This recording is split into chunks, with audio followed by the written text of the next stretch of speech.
নাবিল ভাই, আপনি দরজার সামনে পিহুকে দাঁড়িয়ে থাকতে দেখে নাবিলও চমকায়। চোখ বড় হয়ে যায় নাবিলের। সাদি নাবিলের পাশ থেকে কপাল ভাঁজ করে জিজ্ঞাসা করে পিহুকে, তুই নাবিলকে চিনিস? পিহু কিছু বলার আগেই আতিয়া বেগম পিহুকে ডেকে বললেন, পিহুমা, রান্নাঘরে আয় তো একটু। পিহু এক মুহূর্ত দেরি না করে ছুটে চলে আসে। এদিকে নাবিল হয়ে স্ট্যাচু হয়ে দাঁড়িয়ে আছে, যেন তার মাথার উপর দিয়ে গেল সবকিছু। সাদি নাবিলের মুখের সামনে তুড়ি বাজিয়ে নাবিলের ধ্যান ভাঙায়।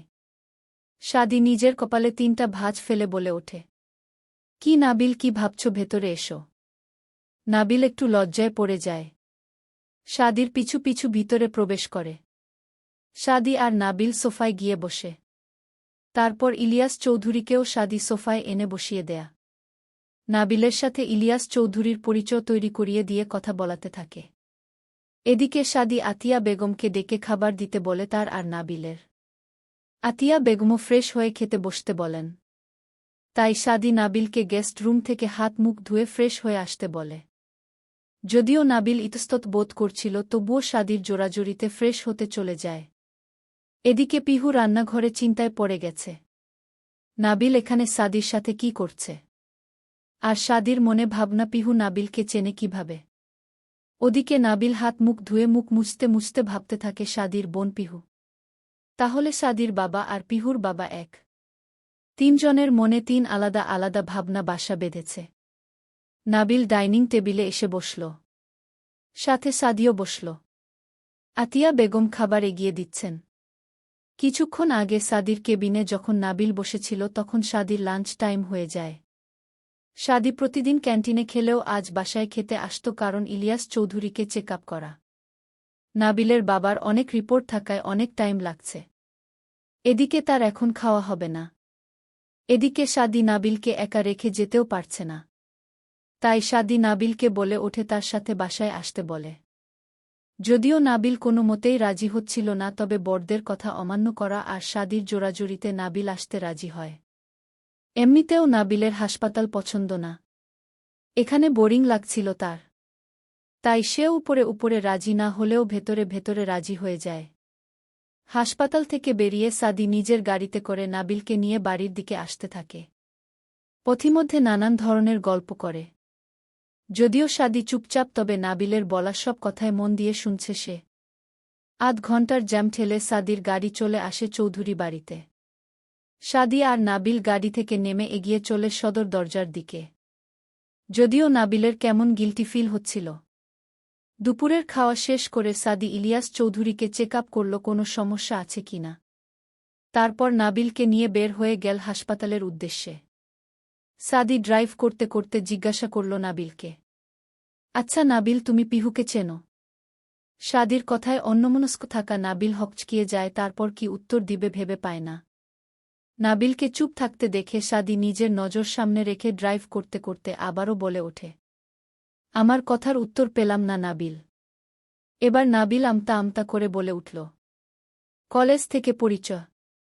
আমার বোনের বেস্ট ফ্রেন্ড, তাই আর কি। ওহ। সাদির এমন শান্ত কথায় নাবিল রহস্যের গন্ধ পায়, তবে কিছু বলে না। সাদি মন দিয়ে ড্রাইভ করছে। তখন সাদি সাহস জুগিয়ে হেসে বলে ওঠে, পিহু, আপনার বোন দেখলে কিন্তু বোঝা যায় না। নাবিলের কথায় সাদি গম্ভীর কণ্ঠে বলে ওঠে, সাদি, পিহু আমার বোন কে বলেছে তোমাকে? সাদির এমন কথার জন্য প্রস্তুত ছিল না নাবিল। হাসি মুখটা মুহূর্তে পানসা হয়ে যায়। সাদি শান্ত কণ্ঠে বলে, কিন্তু দেখে তো মনে হলো আপনার বোন আর আন্টিকেও তো মামুনি বলে ডাকল। সাদি নাবিলের কোনো কথার প্রতি উত্তর করল না। শান্ত মুখশ্রীটা গম্ভীর করে নিল। নাবিল সাদির দিকে তাকিয়ে হেসে আরও কিছু বলতে চাইল, তবে সাদির এমন হঠাৎ গম্ভীর মুখশ্রী দেখে চুপ হয়ে গেল। আগে যখন সাদির কাছে কোচিং করত তখন সে দেখেছে সাদির গম্ভীর মুখ মানে অনেক রেগে যাওয়া। তবে নাবিল বুঝল না এখন রাগ করার মতো কি হল। সাদি গাড়ির স্পিড বাড়িয়ে দিল। কিছুক্ষণের মধ্যেই হাসপাতালে পৌঁছে গেল। তারপর নাবিলকে নিয়ে নিজের কেবিনে চলে এল। নাবিল সাদির গম্ভীর মুখ দেখে কোনো কথা বলার সাহস পেল না। সাদিও কিছু বলল না।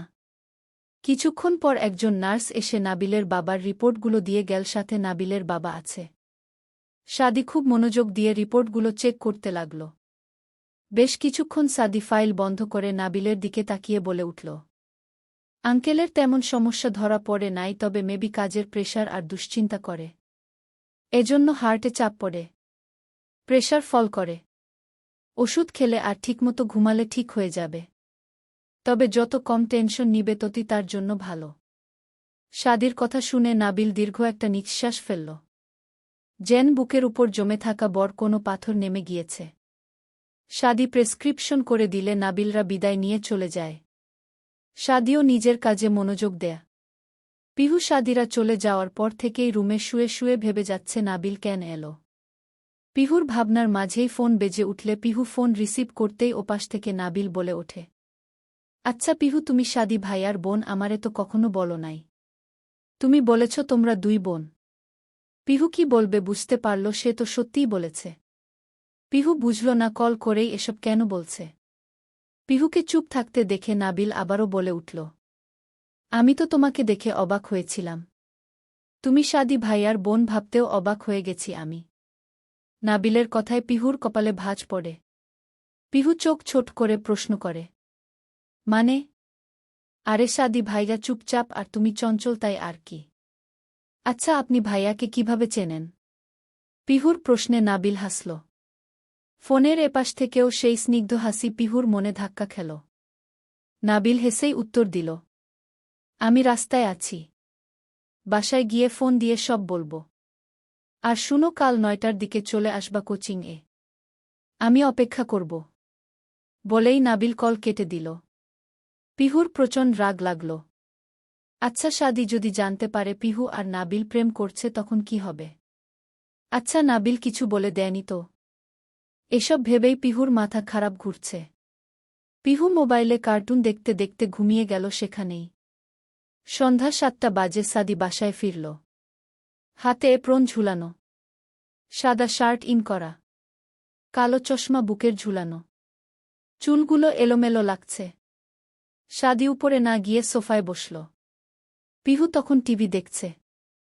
সাদি পিহুর দিকে তাকিয়ে বলে উঠল, আম্মু কই রে? একটু পানি খাওয়া তো।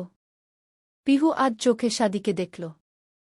তারপর উঠে যেতে নিয়ে বলল, মামুনি মনে হয় ঘরে, একটু অপেক্ষা করুন, পানি দিচ্ছি। সাদি কপাল কোঁচকাল।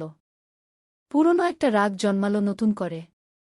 সাদির চোখ মুখ গম্ভীর থেকে আরও বেশি গম্ভীর হয়ে গেল। সাদি গম্ভীর কণ্ঠেই পিহুকে উদ্দেশ্য করে বলল, তুই আমার আম্মুকে কি বলে ডাকিস? সাদির এমন গম্ভীর কণ্ঠে পিহুর পা থেমে যায়, গায়ের লোম দাঁড়িয়ে যায়। পিহু পিছু ফিরে শান্ত কণ্ঠে বলে ওঠে, মামুনি। সাদি মাথা উঁচু করে পিহুর পানে তাকিয়ে রাগ দমন করার চেষ্টা করে বলল, আজ থেকে আর ডাকবি না, কোনো এক্সকিউজ ছাড়াই তুই আর ডাকবি না। পিহু অবাক হল, সাথে ভ্রু কুঁচকে গেল। পিহু কোমরে হাত দিয়ে দাঁড়িয়ে কিছু বলতে যাবে, তার আগে পিছন থেকে আতিয়া বেগম বলে ওঠে,